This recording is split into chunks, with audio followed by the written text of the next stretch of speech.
Broccoli boy, hati-hati na yung lawas. Let's go!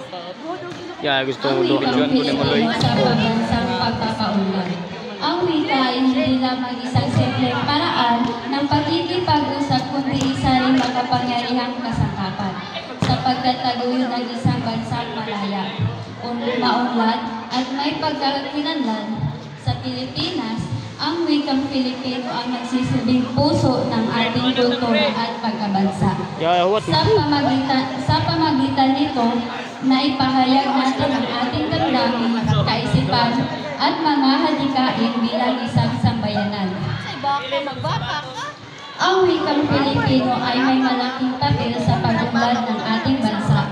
Kapag ginagamit natin ito, mas maraming tao ang nagkakaunawa sa mga bagay na mahalaga, lalo na sa edukasyon, balita, at pakikipag-usap. Hindi lahat ng Pilipino ay bihasa sa Ingles. Kaya mas mainam kung Filipino ang ginagamit para mas madaling maunawaan ng lahat. Kahit maraming tao ang mas gusto ang wikang banyaga, hindi natin dapat kalimutan ang sariling wika.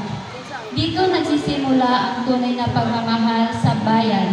Sa paggamit ng Filipino, na ipapakita natin kung sino tayo bilang Filipino, ang ating kultura, pagkatao, at pagkakaisa.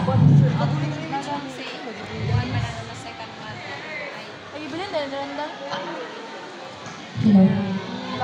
Ang wikang Filipino ay hindi lamang simbolo ng ating pagka-Pilipino, kundi isang mahalagang haligi ng pambansang kaugnayan. Ito ay dapat gamitin at linangin hindi lamang sa tahanan, kundi maging sa paaralan, gobyerno at iba't ibang sektor ng lipunan. Ang tunay na pag-unlad ay nagsisimula sa pagyakap at pagpapalakas sa ating sariling pagkakilanlan.